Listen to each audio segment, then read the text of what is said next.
ಮಸ್ಕಿ, ರಾಯಚೂರು ಜಿಲ್ಲೆಯ ಮಸ್ಕಿ.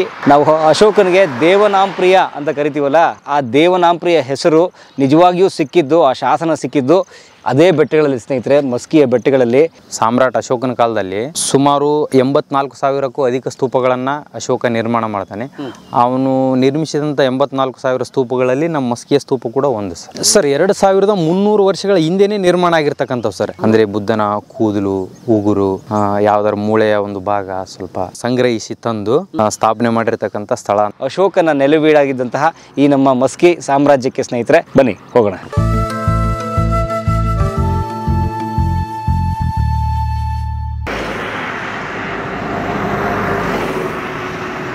ಸ್ನೇಹಿತರೆ ಎಲ್ರಿಗೂ ನಮಸ್ಕಾರ, ಸ್ವಾಗತ ನಿಮಗೆ ಮಾಸಂಗಿ ಪಟ್ಟಣಕ್ಕೆ ಸ್ನೇಹಿತರೆ. ಕ್ಷಮೆ ಇರಲಿ, ಮಾಸಂಗಿ ಪಟ್ಟಣ ಅಂದರೆ ನಿಮಗೆ ಸ್ವಲ್ಪ ಗೊಂದಲ ಆಗ್ಬೋದು. ನೇರವಾಗಿ ಹೇಳು ಏನು ವಿಚಾರ ಅಂತ. ಎಸ್ ಸ್ನೇಹಿತರೆ, ಸ್ವಾಗತ ನಿಮಗೆ the one and only city Maski ಪಟ್ಟಣಕ್ಕೆ ಸ್ನೇಹಿತರೆ. ನೀವು ನೋಡ್ತಾ ಇದ್ದೀರಿ ಇಲ್ಲಿ ಮಸ್ಕಿ ನಗರಕ್ಕೆ ಸುಸ್ವಾಗತ ಅಂತ ನಮ್ಮ ಪುರಸಭೆ ಮಸ್ಕಿಯವರು ಬೋರ್ಡ್ ಹಾಕಿದ್ದಾರೆ ಸ್ನೇಹಿತರೆ. ಹೌದು, ಈ ಮಸ್ಕಿ ಇದೆಯಲ್ಲ ಸ್ನೇಹಿತರೆ, ರಾಯಚೂರು ಜಿಲ್ಲೆಯ ತಾಲೂಕಿದು. ಮಸ್ಕಿ ತಾಲೂಕು, ರಾಯಚೂರು ಜಿಲ್ಲೆ ಮಸ್ಕಿ ತಾಲೂಕಿದು ಸ್ನೇಹಿತರೆ. ಇದು ನಮ್ಮ ಇತಿಹಾಸ ಕಾಲದಿಂದಲೂ ಇದಕ್ಕೆ ಮಾಸಂಗಿಪುರ, ಮಾಸಂಗಿ ಪಟ್ಟಣ ಅಂತ ಕರಿತಾ ಇದ್ರು. ಮುಂದೆ ಅದು ಮಾಸಗಿ ಆಯಿತು, ಹಾಗೆ ಮಸ್ಕಿ ಆಯಿತು ಸ್ನೇಹಿತರೆ. ಇದು ಮಸ್ಕಿಯ ಒಂದು ಹೆಸರು ಬಂದಂಥ ಒಂದು ಕಾರಣ ಸ್ನೇಹಿತರೆ. ನಾನು ಈಗ ಮಸ್ಕಿಗೆ ಬಂದಿರುವಂಥದ್ದು ಬಹಳ ವಿಶೇಷವಾದ ಕಾರಣಕ್ಕೆ. ಸುಮಾರು 1700 ವರ್ಷಗಳ ಹಿಂದೆ 2 ಮತ್ತು 3ನೇ ಶತಮಾನದಲ್ಲಿ ನಮ್ಮ ನಾಡನ್ನು ಆಳಿದ, ನಮ್ಮ ದೇಶವನ್ನು ಆಳಿದಂತಹ, ಭರತ ಖಂಡವನ್ನು ಆಳಿದಂತಹ ರಾಜರಾದಂತಹ ಮೌರ್ಯ ಚಕ್ರವರ್ತಿಗಳು, ಮೌರ್ಯ ವಂಶದ ಚಕ್ರವರ್ತಿಗಳ ರಾಜ ಅಶೋಕ, ಸಾಮ್ರಾಟ್ ಅಶೋಕ, ದೇವನಾಂಪ್ರಿಯ ಅಶೋಕ. ನೋಡಿ ಅಲ್ವಾ, ನಾವು ಶಾಲೆಯಲ್ಲೆಲ್ಲ ಓದಿರ್ತೀವಿ ದೇವನಾಂಪ್ರಿಯ ಅಶೋಕ ಅಂತ. ನಾವು ಅಶೋಕನಿಗೆ ದೇವನಾಂಪ್ರಿಯ ಅಂತ ಕರಿತೀವಲ್ಲ, ದೇವನಾಂಪ್ರಿಯ ಅಶೋಕ ಅಂತ. ಆ ದೇವನಾಂಪ್ರಿಯ ಹೆಸರು ನಿಜವಾಗಿಯೂ ಸಿಕ್ಕಿದ್ದು, ಆ ಶಾಸನ ಸಿಕ್ಕಿದ್ದು ಅದೇ ಬೆಟ್ಟಗಳಲ್ಲಿ ಸ್ನೇಹಿತರೆ, ಮಸ್ಕಿಯ ಬೆಟ್ಟಗಳಲ್ಲಿ. ಮಸ್ಕಿಯ ಬೆಟ್ಟದ ಮೇಲಿರುವಂತಹ ಒಂದು ಶಾಸನದಲ್ಲಿ ದೇವನಾಂಪ್ರಿಯ ಅಶೋಕ ಅನ್ನೋ ಹೆಸರು ಸಿಕ್ಬಿಡುತ್ತೆ, ಒಂದು ಕಲ್ಲಿನ ಶಾಸನದಲ್ಲಿ. ಆಗ ಭಾರತದಲ್ಲಿರೋ ಎಲ್ಲ ಶಾಸನ ಅಧ್ಯಯನಕಾರರಿಗೂ, ಇತಿಹಾಸಕಾರರಿಗೂ ಸ್ಪಷ್ಟವಾಗುತ್ತೆ ದೇವನಾಂಪ್ರಿಯ ಅನ್ನೋದು ಅಶೋಕನ ಹೆಸರು, ದೇವನಾಂಪ್ರಿಯ ಅಶೋಕ ಅಂತ ಹೇಳಿ ಸ್ನೇಹಿತರೆ. ಆ ರೀತಿಯ ಅಶೋಕನ ನಿಜವಾದ ಹಿನ್ನೆಲೆಯನ್ನು ಹುಡುಕಿಕೊಟ್ಟಂತಹ ಒಂದು ಹೆಮ್ಮೆಯ ಸ್ಥಳ ಈ ನಮ್ಮ ಮಸ್ಕಿ, ರಾಯಚೂರು ಜಿಲ್ಲೆಯ ಮಸ್ಕಿ. ನಾವೆಲ್ಲರೂ ಹೆಮ್ಮೆ ಪಡಬೇಕಾಗಿರೋಂಥ ವಿಚಾರ ಸ್ನೇಹಿತರೆ. ಹೋಗೋಣ ನಾವು ಆ ಬೆಟ್ಟದ ಮೇಲಕ್ಕೆ ಸ್ನೇಹಿತರೆ. ಹೇಗಿದೆ ಆ ಶಾಸನ, ಅದರಲ್ಲಿ ಇನ್ನೂ ಏನೇನು ಗೌಪ್ಯ ಮಾಹಿತಿಗಳಿದ್ದಾವೆ, ಇನ್ನೇನು ರೋಚಕ ಮಾಹಿತಿಗಳು, ವಿಚಾರಗಳು ಆ ಬೆಟ್ಟದ ಮೇಲಿದ್ದಾವೆ ನೋಡೋಣ ಸ್ನೇಹಿತರೆ.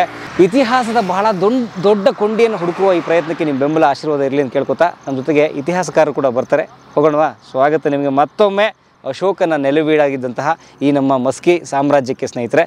ಬನ್ನಿ ಹೋಗೋಣ.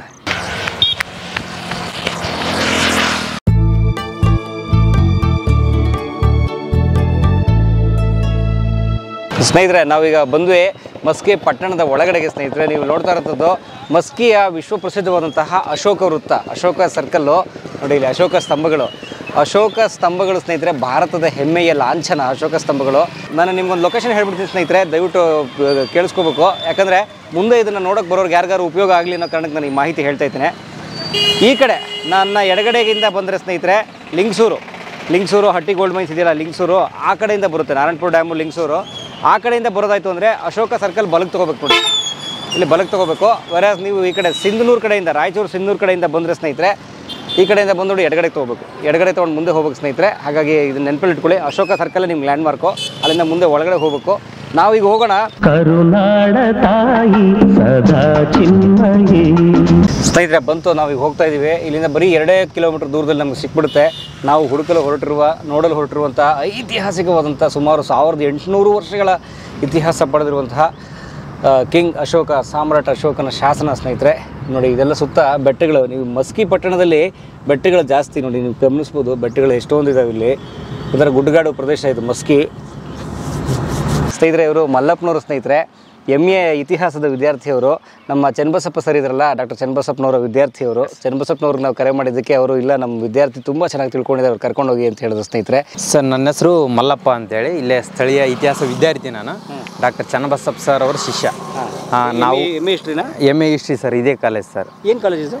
Degree college sir, first grade. Devanampriya Ashoka ಅಂತೇಳಿ. ಹಾಂ ಸರ್, ಇಲ್ಲೇ ನಮ್ಮದು MA ಹಿಸ್ಟ್ರಿ ಮುಗಿದಿದ್ದು ಸರ್. ಓಕೆ. ಸರ್ ಅವರು ಮೊದಲು ಇಲ್ಲೇ ಉಪನ್ಯಾಸ ಮಾಡ್ತಿದ್ರು, ಡಾಕ್ಟರ್ ಚನ್ನಬಸಪ್ಪ ಸರ್. ಅವಾಗಲೇ ನಮ್ಮದು PG ಮುಗಿದಿದ್ದು ಸರ್. ಇದು MA ಇದೆ, ಡಬಲ್ ಡಿಗ್ರಿ ಕೂಡ ಇದೆ? Yes UG and PG both. Both sir. 2002ರಲ್ಲಿ ನಮ್ಮ ಮಸ್ಕಿಗೆ ಫಸ್ಟ್ ಗ್ರೇಡ್ ಕಾಲೇಜ್ ಸ್ಯಾಂಕ್ಷನ್ ಆಗಿದ್ದು 2012ರಲ್ಲಿ PG ಬಂದಿದ್ದು. ಇಲ್ಲಿ ದೌಲ್ ಸಾಬ್ ನದಾಪ್ ಅಂತೇಳಿ ಪ್ರಿನ್ಸಿಪಾಲ್ ಇದ್ದರು, ಅವರು ಗುಲ್ಬರ್ಗ ಯೂನಿವರ್ಸಿಟಿ ಸಿಂಡಿಕೇಟ್ ಮೆಂಬರು. ಅವರು ಈ ಕಾಲೇಜನ್ನು ಡೆವಲಪ್ ಮಾಡೋಕ್ಕೆ ಭಾಳ ಎಫರ್ಟ್ ಹಾಕಿದ್ರು. ಬಟ್ ಸರ್ ಇವಾಗ ನೋ ಮೋರ್ ಸರ್, ಅವರಿಲ್ಲ, ಡೆತ್ ಆಗಿಬಿಟ್ಟು. ನೀವು ಓದಿದ ಕಾಲೇಜ್? ಎಸ್ ಸರ್, ನಾವು UG ಮತ್ತು PG ಮುಗಿದಿದ್ದಿಲ್ಲೇ ಸರ್. ಹಾಂ ಸರ್. ಸೊ ಈಗ ಮಸ್ಕಿನಲ್ಲಿ ನೀವು ಪೋಸ್ಟ್ ಗ್ರಾಜುಯೇಷನ್ಗೆ ಓದ್ಬಿಡ್ಬೋದು? ಎಸ್ ಸರ್, ಓದ್ಬೋದು ಸರ್. ಅಭಿನಂದನೆಗಳು. Yes sir. ಮುಗಿತಾ MA ಹಿಸ್ಟ್ರಿ ನಿಮ್ಮದು? ಹಾಂ ಮುಗಿದಿದೆ ಸರ್. ಇವಾಗ ನಾನು ಪ್ರೆಸೆಂಟು ಇದರಲ್ಲಿ ಸರ್, ಈಗ ಆರ್ಕಿಯಾಲಜಿಕಲ್ ಡಿಪಾರ್ಟ್ಮೆಂಟಲ್ಲಿ ಕಾಂಟ್ರಾಕ್ಟ್ ಬೇಸಿಸಲ್ಲಿ ಕ್ಲೀನಿಂಗ್ ಮೇಂಟೆನೆನ್ಸ್ ಮಾಡ್ತಿದ್ದೀನಿ ಸರ್. ಜೊತೆಯಲ್ಲಿ ಈ ಪ್ರವಾಸಿ ಮಾರ್ಗದರ್ಶನ ಕೂಡ ಮಾಡ್ತೀನಿ ಸರ್. ಹಬ್ಬ ಅದ್ಭುತ. ಯಾಕಂದರೆ ಸ್ಥಳೀಯ ಇತಿಹಾಸ ಮರೆಮಾಸ್ತಿದೆ ಸರ್ ನಮ್ಮ ಭಾಗದಲ್ಲಿ, ಅದನ್ನು ಹೇಳ್ತಾ ಇಲ್ಲ. ಸ್ಥಳೀಯರಿಗೆ ಅದ್ರ ಬಗ್ಗೆ ಕಾಳಜಿ ಕಳಕಳಿ ತುಂಬ ಕಡಿಮೆ. ದೂರದಿಂದ ಬರೋರು ಭಾಳ ಐತಿಹಾಸಿಕ ಮನೋಭಾವದಿಂದ ಉತ್ಕೃಷ್ಟತೆಯಿಂದ ಬರ್ತಾರೆ ಸರ್ ನೋಡ್ಬೇಕಂತೇಳಿ. ಬಟ್ ಇಲ್ಲಿ ಅದನ್ನು ತಿಳಿಸ್ಕೊಡೋರು ಇಲ್ಲ. ಹಂಗಾಗಿ ನಮಗೆ, ನಾನು ಇತಿಹಾಸ ವಿದ್ಯಾರ್ಥಿ ಆಗಿರೋದ್ರಿಂದ ಜೊತೆಯಲ್ಲಿ ಸ್ವಲ್ಪ ನಮಗೆ ಇತಿಹಾಸದ ಮೇಲೆ ಭಾಳ ಆಸಕ್ತಿ ಸರ್, ಹೇಳುವಂಥ ಒಂದು ಆಸಕ್ತಿ ಇರೋದ್ರಿಂದ ನಾನು ಹೇಳೋ ಪ್ರಯತ್ನ ಮಾಡ್ಕೊಂಡು ಬರ್ತಿದ್ದೀನಿ ಸರ್. ಆಲ್ರೆಡಿ ಒಂದು 3-4 ವರ್ಷ ಆಯ್ತು ಸರ್. ಈಗ ನಿಮ್ಗೆ ಎಷ್ಟು ಹೆಮ್ಮೆ ಅನ್ಸುತ್ತೆ? What you feel about this ಶಾಸನ? ಈ ಊರಿನಲ್ಲಿ ಹುಟ್ಟು ಬೆಳೆದ ಹುಡುಗಾಗಿ ತುಂಬ ಹೆಮ್ಮೆ ಅನ್ಸುತ್ತೆ ಸರ್. ಯಾಕಂದರೆ ಇವತ್ತು ಕ್ರಿಸ್ತಪೂರ್ವ ಕಾಲದಲ್ಲಿ ನಾವೇನು ಮಾನವ ಜನಾಂಗದ ಬೆಳವಣಿಗೆ ನೋಡ್ಕೊತ ಬರ್ತೀವಿ, ಇತಿಹಾಸದಲ್ಲಿ ಬಂದು ಕಾಲಗಳನ್ನ ಬೆಳೆದ ಮೇಲೆ ಮಗಧ ಸಾಮ್ರಾಜ್ಯದ ಹುಟ್ಟು ಆಗಿ ಆ ಸಾಮ್ರಾಜ್ಯ ಒಂದು ಬೃಹತ್ ಆಕಾರದಲ್ಲಿ ಬೆಳೆದು ಇಡೀ ಒಂದು ಅಖಂಡ ಭಾರತವನ್ನು ಏಕಚಕ್ರಾಧಿಪತ್ಯಕ್ಕೆ ಒಳಪಡಿಸಿದ ಸಾಮ್ರಾಜ್ಯ ಬೆಳೆದಂಥ ಇಡೀ ನಮ್ಮ ಭಾರತ, ಅದರಲ್ಲಿ ಬರ್ತಕ್ಕಂಥ ಹೆಮ್ಮೆಯ ಅರಸನಾದಂಥ ಅಶೋಕ, ಆತ ಪಾಟಲಿಪುತ್ರದಿಂದನೇ ಆಳ್ವಿಕೆ ಮಾಡಿದರೂ ಸಹ ಅಶೋಕ ಎನ್ನುವ ಹೆಸರಿನ ಮೇಲೆ ಬೆಳಕು ಚೆಲ್ಲಿದಂಥ ಪ್ರಪಂಚದ ಮೊಟ್ಟ ಮೊದಲ ಏಕೈಕ ಶಾಸನ ನಮ್ಮ ಮಸ್ಕಿ ಶಾಸನ ಸರ್. ದಟ್ ಈಸ್ ನಾವು ಪ್ರೌಡ್ ಆಗಲಿಕ್ಕೆ ಅದೊಂದು ಮುಖ್ಯ ಕಾರಣ ನಮಗೆ. So we are proud sir. ಹಂಗಾಗಿನೇ ಮತ್ತು ಇವತ್ತಿನ ಹೊಸ ಸಂಸತ್ತಲ್ಲಿ ನಮ್ಮ ಭಾರತ ನಕಾಶದಲ್ಲಿ ಅಲ್ಲೊಂದು ದೊಡ್ಡ ಭಾರತ ನಕಾಶೆ ಇದೆ, ಅದರಲ್ಲಿ ನಮ್ಮ ಮಸ್ಕಿ ಹೆಸರಿದೆ ಸರ್. ಮಸ್ಕಿ ಹೆಸರಿದೆ ಆ ದೊಡ್ಡ ಭಾರತ ನಕಾಶೆದಲ್ಲಿ, ಒಂದು ಐತಿಹಾಸಿಕ ನಕಾಶೆ ಇದೆ. ಹೊಸ parliament building. Yes yes yes, ಅದರಲ್ಲಿ ಒಂದು ದೊಡ್ಡ ಭಾರತ ನಕ್ಷೆ ಇದೆ, ಅದರಲ್ಲಿ ನಮ್ಮ ಮಸ್ಕಿ ಹೆಸರಿದೆ. ಸೊ ದಟ್ಸ್ ವೈ ಈ ಶಾಸನ ಇರೋದ್ರಿಂದನೇ ಆ ನಮ್ಮ ಮಸ್ಕಿ ಹೆಸರಲ್ಲಿದೆ ಸರ್. ಸೊ ಈ ಮಸ್ಕಿ ಹೆಸರನ್ನ ಯಾವುದೇ ಕಾರಣಕ್ಕೂ ನೆವರ್ ಮರೆಯಲಾರದ, ಕಡೆಗಣಿಸಲಾರದ ಊರು. 100% ಸರ್, ಅದನ್ನು ಹೇಳ್ಬೋದು ಸರ್ ಅಧಿಕೃತವಾಗಿ ನಾವು. ಯಾಕಂದರೆ ಅತ್ಯಂತ ಒಂದು ಆಧಾರ ಸಿಕ್ಕಿರೋದೇ ನಮ್ಮ ಮಸ್ಕಿಯಲ್ಲಿ ಸರ್. ಯಾಕಂದರೆ ಇತಿಹಾಸದ ಒಂದು ಪ್ರಾಥಮಿಕ ಆಧಾರಗಳಲ್ಲಿ ಬರ್ತವೆ ಶಾಸನಗಳು, ಅಂಥ ಶಾಸನ ಸಿಕ್ಕಿರೋದು ನಮ್ಮ ಮಸ್ಕಿಯಲ್ಲಿ ಆಗಿರೋದ್ರಿಂದ ನಮಗೆ ಹೆಮ್ಮೆ, ಅತ್ಯಂತ ಪ್ರೌಡ್ ಇದೆ ಸರ್ ಅದ್ರ ಬಗ್ಗೆ ಹೇಳ್ಕೊಳ್ಳಿಕ್ಕೆ. ಈ ಒಂದು ಮಸ್ಕಿನೇ ನಮ್ಮ ಜನ್ಮಸ್ಥಳ ಆಗಿರೋದು ನಮ್ಮದೊಂದು ಪುಣ್ಯಪದ ಅಂತಲೇ ಹೇಳ್ಬೋದು ಸರ್ ನಾವು. ಹಾಂ ಸರ್, ನಮ್ಮ ತಂದೆಯವರು ರೈತರು ಸರ್. ನಮ್ಮ ತಂದೆ ಹೆಸರು ಕುಪ್ಪಣ್ಣ ಕೊಡ್ಲಿ ಅಂತೇಳಿ ರೈತರು ಸರ್. ಇವಾಗಲೂ ನಮ್ಮ ಮನೆಯಲ್ಲಿ ಒಕ್ಕಲ್ತನ ಇದೆ ಸರ್, ಎತ್ತುಗಳಿದಾವೆ. ಹಾಂ ಸರ್, ಈಗಲೂ ನಮ್ಮದು ರೈತಾಪಿ ಕುಟುಂಬನೇ. ತಂದೆಯವರಿಗೆ ನಾವು ಸ್ವಲ್ಪ ಹೆಲ್ಪ್ ಮಾಡ್ತೀವಿ, ಹೆಲ್ಪ್ ಮಾಡ್ತಾ ಅದರಲ್ಲೇ ಜೀವನ ಸಾಗಿಸ್ತಿದ್ದೀವಿ ಸರ್. ಇವಾಗ ನೀವು first generation post graduate in your family? Yes sir, yes sir, yes yes 100%. Double degree ಮಾಡಿದ ಮೊದಲು ಹುಡುಗ? ಎಸ್ ಸರ್, ನಮ್ಮ ಫ್ಯಾಮಿಲಿಯಲ್ಲಿ ನಾವೇ ಸರ್. ನಮ್ಮ ತಂದೆಯವರು ತಾವು ಓದಿದ ಕಾಲದಲ್ಲಿ ಒಂದು 2ನೇ ಕ್ಲಾಸ್ ಏನೋ ಓದಿದ್ದಾರೆ ಸರ್. ಕನ್ನಡ ಓದು ಬರೋ ಚೆನ್ನಾಗಿ ಮಾಡ್ತಾರೆ ಸರ್ ನಮ್ಮ ತಂದೆಯವರು.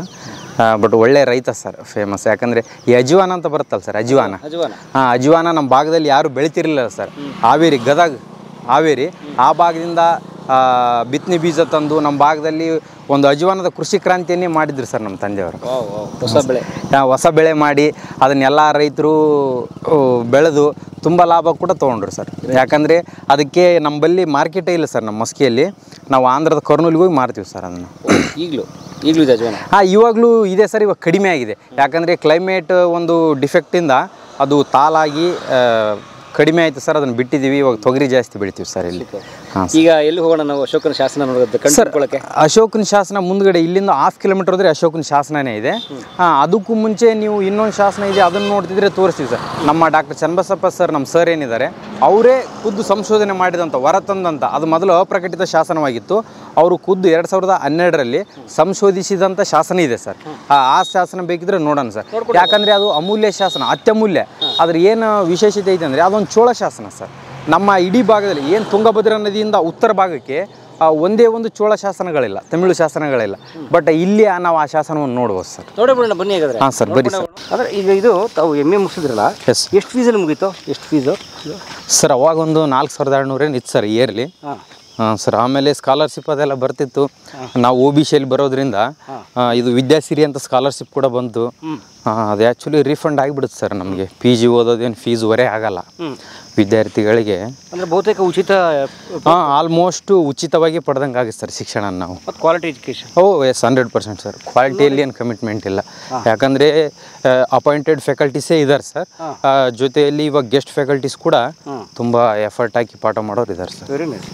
ನೋಡಿ, ಒಂದು ನಿಮ್ಮ ತಾಲೂಕಲ್ಲಿ ನೀವು ಹುಟ್ಟಿದ ಊರಿನ ಹತ್ರನೇ ಒಂದು ಕಾಲೇಜ್ ಇರೋದ್ರಿಂದ ಎಸ್ ನೀವು ಡಬಲ್ ಡಿಗ್ರಿ ಮಾಡೋಕ್ಕಾಯ್ತು. 100% ಸರ್. ಬಹುಶಃ ಹೊರಗಡೆ ಆದರೆ ಮಾಡೋಕ್ಕೆ ಸಾಧ್ಯ ಆಗ್ತಿರಲಿಲ್ಲ. ನೀವು ಹೇಳ್ದಂಗೆ ಮೈಸೂರು ಬೆಂಗಳೂರು ಆ ಭಾಗಕ್ಕೆ ಬಂದು ನಾವು ಓದ್ಲಿಕ್ಕೆ ಸಾಧ್ಯ ಆಗ್ತಿರಲಿಲ್ಲ ಸರ್. ಬಟ್ ಅಂಥ ಒಂದು ಪರಿಸ್ಥಿತಿಯಲ್ಲಿಯೂ ಸಹ ಡಾಕ್ಟರ್ ಚನ್ನಬಸಪ್ಪ ಸರ್ ಅವಾಗಲೇ ಮೈಸೂರು ಬೆಂಗಳೂರಲ್ಲಿ ಇದು ಮಾಡಿದ್ದಾರೆ. ನಮಸ್ಕಾರ ಸರ್, ನಾನು ನಿಮ್ಗೆ ಭಾಳ ಅಭಿಮಾನಿಗಳು ಸರ್. ನಿಮ್ಮದು ವೀರಪ್ಪನದು ಎಲ್ಲ ಎಪಿಸೋಡ್ಸ್ ನೋಡಿದ್ವಿ ಸರ್. ಮತ್ತು ಕಿತ್ತೂರಾಣಿ ಚೆನ್ನಮ್ಮನ ಬಗ್ಗೆ ಮಾಡಿದ್ರಿ, ಅದಂತೂ ಪೂರ್ತಿ ಎಪಿಸೋಡ್ ಎಲ್ಲ ನೋಡಿ. ಮಂಜುನಾಥ್ ಅಂತೇಳಿ ಸರ್, ನಮ್ಮ ಮಸ್ಕಿಯವರೇ ಪೋಸ್ಟ್ ಆಫೀಸಲ್ಲಿ ವರ್ಕ್ ಮಾಡ್ತಾರೆ ಸರ್. ಸರ್. ಸರ್, ಈಗ ಎಲ್ಲಿಗೆ ಬಂದು ಸರ್ ನಮಗೆ? ಸರ್, ನಾವು ಈ ನಮ್ಮ ಮಸ್ಕಿ ಫಸ್ಟ್ ಗ್ರೇಡ್ ಕಾಲೇಜ್ ಹಿಂಭಾಗದಲ್ಲಿರ್ತಕ್ಕಂಥ ಇದೊಂದು ಬೌದ್ಧ ಸ್ತೂಪ ಸರ್. ಇದು ಐತಿಹಾಸಿಕ ಬೌದ್ಧ ಸ್ತೂಪ. ಬಟ್ ಸ್ಥಳೀಯವಾಗಿ ಇದನ್ನು ಸುಳಿದಿಬ್ಬ ಅಂತ ಕರೀತಾರೆ ಸರ್. ಸುಳಿದಿಬ್ಬ. Yes sir. ಸ್ಥಳೀಯ ಒಂದು ಹಿರಿಯರು ಕರೆದಂಥ ನುಡಿ ಸರ್ ಅದು. ಬಟ್ ಇದೊಂದು ಐತಿಹಾಸಿಕ ಬೌದ್ಧ ಸ್ತೂಪ ಸರ್ ಇದು. ನಾವು ಯಾಕಂದರೆ ಇದು ಪುರಾತನ ಬೌದ್ಧ ಸ್ತೂಪ ಅನ್ನೋದಕ್ಕೆ ಈಗ ಅಶೋಕನ ಕಾಲದಲ್ಲಿ ಸುಮಾರು 84,000ಕ್ಕೂ ಅಧಿಕ ಸ್ತೂಪಗಳನ್ನು ನಿರ್ಮಾಣ ಮಾಡ್ತಾನೆ ಅಂತ ಓದಿದ್ದೀವಿ ಸರ್. ಸಾಮ್ರಾಟ್ ಅಶೋಕನ. Yes sir. ಸಾಮ್ರಾಟ್ ಅಶೋಕನ ಕಾಲದಲ್ಲಿ ಸುಮಾರು 84,000ಕ್ಕೂ ಅಧಿಕ ಸ್ತೂಪಗಳನ್ನು ಅಶೋಕ ನಿರ್ಮಾಣ ಮಾಡ್ತಾನೆ. ಅವನು ನಿರ್ಮಿಸಿದಂಥ 84,000 ಸ್ತೂಪಗಳಲ್ಲಿ ನಮ್ಮ ಮಸ್ಕಿಯ ಸ್ತೂಪ ಕೂಡ ಒಂದು ಸರ್. ಎಸ್ ಈ ಜಾಗ. ಎಸ್ ಎಸ್ ಎಸ್ ಸ್ತೂಪ ಸರ್. ಇದು ಪುರಾತನ ಬೌದ್ಧ ಸ್ತೂಪ. ಬೌದ್ಧ ಸ್ತೂಪ ಅಂದ್ರೇನು ಸರ್? ಸ್ತೂಪ ಅಂದರೆ ಬುದ್ಧನ ಅವಶೇಷಗಳ ಮೇಲೆ ನಿರ್ಮಾಣ ಮಾಡಿದಂಥ ಒಂದು ಗೋಲಾಕೃತಿಯ ಸ್ಮಾರಕ ಸರ್. ಅದು ಒಂದು ಕಟ್ಟಡ. Yes yes 100%. ಈಗ ಅವಶೇಷಗಳು. ಅವಶೇಷದ ಮೇಲೆ ಸರ್. ಅಂದರೆ ಬುದ್ಧನ ಕೂದಲು, ಉಗುರು, ಯಾವುದರ ಮೂಳೆಯ ಒಂದು ಭಾಗ ಸ್ವಲ್ಪ ಅಂತ ಒಂದು ಅದನ್ನೇ ಸಂಗ್ರಹಿಸಿ ತಂದು ಅದೊಂದು ಪವಿತ್ರ ಸ್ಥಾನವಾಗಿ, ಅಂದರೆ ಬುದ್ಧನ ಆಶೀರ್ವಾದ ಹರಡಲಿನ ಉದ್ದೇಶದಿಂದ ಸ್ಥಾಪನೆ ಮಾಡಿರ್ತಕ್ಕಂಥ ಸ್ಥಳ ಅಂತ ಹೇಳ್ತಾರೆ ಸರ್ ಇತಿಹಾಸದಲ್ಲಿ. ಓಕೆ, ಆ ಥರದ ಒಂದು ಸ್ತೂಪ. ಎಸ್ ಸರ್, ಅದೇ ಸ್ತೂಪ ಅಂತ ಇದನ್ನ ಹೇಳ್ತಾರೆ. ಇಡೀ ಭಾರತದಲ್ಲಿ 84,000 ಬೌದ್ಧ ಸ್ತೂಪಗಳನ್ನು ಸಾಮ್ರಾಟ್ ಅಶೋಕ ಸ್ಥಾಪಿಸಿದ. Yes sir. ಇದು ಒನ್ ಆಫ್ ದಿ ಸ್ತೂಪ. Yes yes. ನಮ್ಮ ಮಸ್ಕಿ ಸ್ತೂಪ ಕೂಡ ಅದರಲ್ಲಿ ಒಂದು ಸರ್. 84,000 ಸ್ತೂಪಗಳಲ್ಲಿ ಇವಾಗ ಪ್ರೆಸೆಂಟು ಒಳ್ಳೆ ಅತ್ಯುತ್ತಮವಾಗಿ ನೋಡಲಿಕ್ಕೆ ಚೆನ್ನಾಗಿರ್ತಕ್ಕಂಥ ಸ್ತೂಪಗಳು ಸಾಂಚಿ ಸ್ತೂಪ ನೋಡ್ಬೋದು ನೀವು, ಮಧ್ಯಪ್ರದೇಶದ ಸಾಂಚಿಯಲ್ಲಿ. ಸರ್, ಅಲ್ಲಿರ್ತಕ್ಕಂಥ ಒಂದು ಆ ಕಲಾಕೃತಿ ವೈಶಿಷ್ಟ್ಯ ಇನ್ನೂ ಏನು ನಶಿಸ್ದಂಗೆ ಉಳಿದಿರ್ತಕ್ಕಂಥದ್ದು. ಮತ್ತು ಆಂಧ್ರದ ಅಮರಾವತಿಯಲ್ಲಿ ಕೂಡ ಸ್ತೂಪ ಇದೆ, ಅವನ್ನೆಲ್ಲ ನೋಡ್ಬೋದು ಸರ್ ನಾವು. ಇವು ನಶಿಸಿ ಹೋಗಿ ಕೆಳಭಾಗ ಉಳಿದಿರ್ತಕ್ಕಂಥ ಭಾಗಗಳಷ್ಟೇ. ಬಟ್ ಇನ್ನು ಒಂದು ಅತ್ಯುತ್ತಮ ರೀತಿಯಲ್ಲಿರ್ತಕ್ಕಂಥ ಉತ್ಕೃಷ್ಟ ಒಂದು ಸ್ಮಾರಕವಾಗಿರ್ತಕ್ಕಂಥ ಸಾಂಚಿ ಸ್ತೂಪವನ್ನೆಲ್ಲ ಇಂಥ ಒಂದು ಸ್ತೂಪಗಳಿಗೆ ಉದಾಹರಣೆಗಳಾಗಿ ನಾವು ನೋಡ್ಬೋದು ಸರ್. ಸೂಪರ್. ನೋಡೋಣ ಈಗ ಬರೀ ಸರ್. ನೋಡಿ ಸರ್, ಅಂದರೆ ಈ ಸ್ತೂಪಗಳು ಎಷ್ಟು ಸಾವಿರ ವರ್ಷಗಳಿಂದ ಸರ್? 2,300 ವರ್ಷಗಳ ಹಿಂದೆನೇ ನಿರ್ಮಾಣ ಆಗಿರ್ತಕ್ಕಂಥವು ಸರ್. ಯಾಕಂದರೆ ಅಶೋಕ ಈ ಮೌರ್ಯರ ಕಾಲಾವಧಿನೇ ಕ್ರಿಸ್ತಪೂರ್ವ 300 ಮೇಲೆ ಬರುತ್ತೆ ಸರ್. ಕ್ರಿಸ್ತಪೂರ್ವದವರ? Yes yes yes. ಮೌರ್ಯರು ಎಸ್ ಬಿಫೋರ್ ಕ್ರೈಸ್ಟು. ಅದು 3 ಶತಮಾನ ಮುಂಚೆ ಸರ್. ಅಂದರೆ ಈಗ 2025 ವರ್ಷ ಈ ಕಡೆ ಬಿಟ್ಬಿಡೋದು. ಹಾಂ ಸರ್. 300 ವರ್ಷ ಆ ಕಡೆ ಹೋಗ್ಬಿಡೋದು. Yes sir. ಅಲ್ಲಿಗೆ 2325 ವರ್ಷ. Yes yes. ಅಂದರೆ ನಾವು 24ನೇ ಸೆಂಚುರಿಯಲ್ಲಿ ಅದಕ್ಕಿಂತ ಹಿಂದೆ ಇದ್ದಂಥ ಅವ್ರ ಇತಿಹಾಸವನ್ನು ನಾವು ಇವತ್ತು ಅಧ್ಯಯನ ಮಾಡ್ತಿದ್ದೀವಿ ಸರ್. 2400 ವರ್ಷಗಳ. Yes yes. ಹಾಂ ಸರ್. ಅಂಥ ರೋಚಕ ಇತಿಹಾಸ ಇರತಕ್ಕಂಥ ಸ್ಥಳ ಸರ್ ನಮ್ಮ ಮಸ್ಕಿ. 100%. Yes sir. ಬನ್ನಿ ಹೋಗೋಣ. ಬರೀ ಸರ್. ಇವು ಬೃಹತ್ತಾಕಾರದ ಕಟ್ಟಡಗಳಾಗಿರೋದ್ರಿಂದ ಈ ಒಂದು ನಶಿಸಿದ ಅವಶೇಷಗಳಲ್ಲಿ ಇಷ್ಟು ಉಳಿದಿದೆ ಸರ್. ಇದೊಂದು ಸ್ಟೆಪ್, ಅಲ್ಲಿಗೆ ಒಂದು ಸ್ಟೆಪ್ಪು, ಅದಾದಮೇಲೆ ಇಲ್ಲಿ ಒಂದು ಸ್ಟೆಪ್ಪು, ಇದಾದಮೇಲೆ ಇಲ್ಲಿದ್ದ ಈ ಕಡೆ ಒಂದು ಸ್ಟೆಪ್ ಇದೆ ಸರ್. ಇದು ಸರೌಂಡಿಂಗಲ್ಲಿ ಇದೇ ಥರ ಇದೆ ಸರ್. ಇದು ರೌಂಡ್ ಶೇಪಾ? Yes yes yes. ರೌಂಡ್ ಶೇಪೂ ಇದೆ ಸರ್. ಇದು ಅಂದರೆ ಸ್ತೂಪಗಳಿರೋದೇ ಗೋಲಾಕೃತಿ. ಗೋಲಾಕೃತಿ ಸರ್ ಸ್ತೂಪಗಳು. ಇವಾಗ ನೀವು ಸಾಂಚಿ ಸ್ತೂಪ ಒಂದು ಫಿಗರ್ ನೋಡ್ರಿ ಸರ್, ಗೊತ್ತಾಗುತ್ತೆ. ಓಹೋ ಸರ್, ಹಿಂಗಿದೆ ಇದು ಸರ್. ಹಿಂಗಿದೆ. ಇದು ಅಶೋಕನ ಕಾಲದಲ್ಲಿ ನಿರ್ಮಾಣ ಆಗಿರ್ತಕ್ಕಂಥ ಸರ್. ಇವಾಗಲೂ ಇಷ್ಟೊಂದು ಚೆನ್ನಾಗಿದೆ ನೋಡಲಿಕ್ಕೆ ಸಾಂಚಿ ಸ್ತೂಪ. Yes sir. ಅಂದರೆ ಒಂದು ಗೋಲಾಕೃತಿಯ ಒಂದು ಬೃಹತ್ ಕಟ್ಟಡ. Yes sir. ಅದರಲ್ಲಿ ಬುದ್ಧನ ಅವಶೇಷಗಳಿರುತ್ತೆ ಅಂತೇಳಿ ಹೇಳ್ತಾರೆ. ಹೀಗಿತ್ತ ಇದು? ಇವಾಗ ಇದೆ ಸರ್ ಪ್ರೆಸೆಂಟ್. ಅಲ್ಲ, ಐ ಮೀನ್ ಈಗ ನಾವು ನಿಂತಿರೋ ಜಾಗ ಈ ಕಾಲದಲ್ಲಿ ಹೀಗಿತ್ತು. S sir. 100%. ಮಧ್ಯಪ್ರದೇಶದ ಸಾಂಚಿ ಸರ್. ಅದು ಮಧ್ಯಪ್ರದೇಶದ ಸಾಂಚಿ ಅಂತ ಜಾಗದಲ್ಲಿರುವಂಥ ಸ್ತೂಪ ನೋಡಿ. ಇದು ಈ ನಮ್ಮ ಮಸ್ಕಿ ಪಟ್ಟಣದಲ್ಲೂ ಕೂಡ ಇದೇ ಥರದ್ದು ಇತ್ತು. ನಾವು ನಿಂತಿರೋ ಜಾಗ ಸ್ನೇಹಿತರೆ ಇದು ಎಸ್ ಸರ್ 100% ಅಂತ ಸ್ತೂಪನೇ ನಶಿಸಿ ಅವಶೇಷವಾಗಿ ಇಷ್ಟು ಉಳ್ಕೊಂಡಿರೋ ಸರ್. ಇಷ್ಟು ಉಳ್ಕೊಂಡಿದೆ. ಎಸ್ ಅಂದರೆ ಬರೀ ಅದರ ತಳಪಾಯ ಆಲ್ಮೋಸ್ಟ್ ತಳಪಾಯ sir, based. Only basement. Yes sir 100%. Okay. ಇಷ್ಟು ಮಾತ್ರ. ಅಂದ್ರೆ ಒಂದು ರೀತಿ ಬುದ್ಧನ ದೇವಾಲಯ ಅಂತ ಕರಿಬೋದಾ? ಕರಿಬೋದು ಸರ್. ಯಾಕಂದ್ರೆ ಬೌದ್ಧಿಸಮ್ ಅಲ್ಲಿ ಬರ್ತಕ್ಕಂಥದ್ದೇ ಈ ಸ್ತೂಪಗಳು ಸರ್. ಮುಖ್ಯವಾಗಿ ಅವರ ಧಾರ್ಮಿಕ ಪವಿತ್ರ ಸ್ಥಳಗಳಂದ್ರೆ ಸ್ತೂಪಗಳೇ. ಯಾಕಂದ್ರೆ ಬೌದ್ಧಿಸಮ್ ಅಲ್ಲಿ ಬುದ್ಧನ ಆರಾಧನೆ ಮಾಡ್ತಾರೆ ಸರ್, ಬುದ್ಧನನ್ನ. ಅಂದ್ರೆ ಬುದ್ಧ ಕಾಲವಾದ ನಂತರ ಬುದ್ಧ ಒಂದೇ ಸ್ಥಳದಲ್ಲಿನೇ ಬುದ್ಧನನ್ನ ಇದು ಮಾಡಿದರೆ ಮತ್ತೆ ನಮಗೆ ಸಿಗಲ್ಲ, ಬೇರೆ ಬೇರೆ ಕಡೆ ನಾವು ಆರಾಧನೆ ಮಾಡೋದು ಹೆಂಗಂತ ಅವರು ಚಿಂತಕ್ರಾಂತರಾಗಿ ಬುದ್ಧನನ್ನು ಅವಶೇಷವಾಗಿ ಬೇರ್ಪಡಿಸಿ ಎಸ್ ಸರ್ ಬುದ್ಧನ ಅವಶೇಷಗಳ ಮೇಲೆ ಈ ಸ್ತೂಪಗಳನ್ನು ಕಟ್ಟಿದ್ರು ಅಂತ ಇತಿಹಾಸದಲ್ಲಿ ಹೇಳಿದ್ದಾರೆ ಸರ್. ಓಕೆ. ಆ ಥರದೊಂದು ಜಾಗ. ಎಸ್ ಸರ್, ಅಂತ ಒಂದು ಜಾಗದ ಮೇಲೆ ನಾವು ಈಗ ನಿಂತಿದ್ದೇವೆ. ಬುದ್ಧನ ಯಾವುದೋ ಒಂದು ಅಂಶ ಇರೋ ಜಾಗ ಇದು. S sir 100% sir. ಯಾಕಂದರೆ ಇವತ್ತು ಕ್ರಿಸ್ತಪೂರ್ವ 3ನೇ ಶತಮಾನದಲ್ಲಿ ಅಂದರೆ ಈ ಕಳಿಂಗ ಯುದ್ಧ ಆಗೋಕ್ಕೂ ಮುಂಚೆ ಬೌದ್ಧಿಸಮ್ ಅನ್ನೋದು ಏನಿದೆ ಭಾರತದಲ್ಲಿ ಅತ್ಯಂತ ಉತ್ಕೃಷ್ಟ ಸ್ಥಾನದಲ್ಲಿರುತ್ತೆ ಸರ್. ಹ್ಞೂ ಸರ್. ಯಾಕಂದರೆ ಅತ್ಯುತ್ತಮ ಮೇಲ್ಸ್ತರದಲ್ಲಿ ಇದ್ದಂಥ ಧರ್ಮ ಸರ್. ಯಾಕಂದರೆ ಈ ವೈದ್ಯಕೀಯ ಪರಂಪರೆಯಲ್ಲಿ ದೇವರ ಪ್ರೀತಿ ಕರುಣೆ ಆಶೀರ್ವಾದ ಪಡಿಬೇಕಂದ್ರೆ ತುಂಬ ಕಾಸ್ಟ್ಲಿ ಎಕ್ಸ್ಪೆನ್ಸಸ್ ಮಾಡ್ಬೇಕಾಗ್ತಾರೆ ಸರ್. ಯಜ್ಞ ಯಾಗಾದಿಗಳು, ಪ್ರಾಣಿ ಬಲಿಗಳು, ಪೂಜೆ ಪುನಸ್ಕಾರಗಳು, ಹೋಮ ಹವನಗಳು, ದಾನ ಧರ್ಮ ಸರ್, ಬಂಗಾರ ಬೆಳ್ಳಿ ದಾನ ಕೊಡೋದಿರ್ಬೋದು. ಇದೆಲ್ಲ ಮಾಡಬೇಕಾದ್ರೆ ಸಾಮಾನ್ಯ ಜನರಿಗೆ ಇದು ಅತ್ಯಂತ ಖರ್ಚಿನ ಒಂದು ವಿಧಾನವಾಗಿತ್ತು ಸರ್. ಅಂಥ ಸಂದರ್ಭದಲ್ಲಿ ಜನರಿಗೆ ಒಂದು ಮುಕ್ತಿ ಮಾರ್ಗದ ಅವಶ್ಯಕತೆ ಇರುತ್ತೆ ಸರ್. ನಮ್ಮ ಭರತ ಭೂಮಿಯಲ್ಲಿ ಭಕ್ತಿ ಮುಕ್ತಿ ಅನ್ನೋದು ಇದೆ ಸರ್ ಮೊದಲಿದ್ದನು.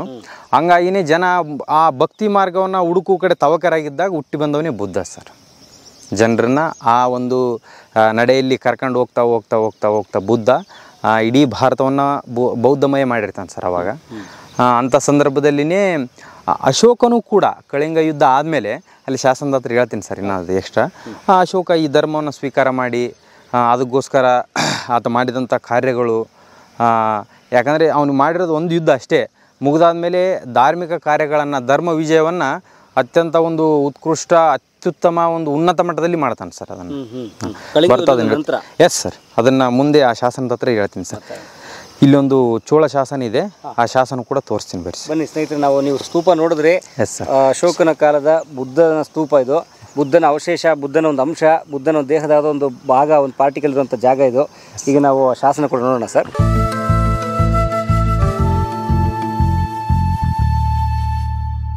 ಕಲಾ ಮಾಧ್ಯಮದ ಎಲ್ಲ ಎಪಿಸೋಡುಗಳು ನಿಮಗೆ ಸಿಗಬೇಕು ಅಂತಂದ್ರೆ ಕಲಾ ಮಾಧ್ಯಮ ಯೂಟ್ಯೂಬ್ ಚಾನೆಲ್ನ ಸಬ್ಸ್ಕ್ರೈಬ್ ಮಾಡಿ, ಬೆಲ್ ಐಕಾನ್ನ ಕ್ಲಿಕ್ ಮಾಡಿ, ತಪ್ಪದೇ ಮಾಡಿ. ಈ ವಿಡಿಯೋ ನೋಡಿದ್ದಕ್ಕೆ ನಿಮಗೆ ತುಂಬ ಧನ್ಯವಾದಗಳು. ಪುಸ್ತಕಗಳನ್ನು ಓದು ಮನಸ್ಸನ್ನು ಅರಳಿಸುತ್ತೆ, ಬುದ್ಧಿಯನ್ನು ಚುರುಕು ಮಾಡುತ್ತೆ, ಕಾಣದ ಹೊಸ ಲೋಕವನ್ನು ಪರಿಚಯಿಸುತ್ತೆ. ಹಾಗಾಗಿ ಓದುವ ಸಂಸ್ಕೃತಿ ಹೆಚ್ಚಾಗ್ಲಿ. ಧನ್ಯವಾದ.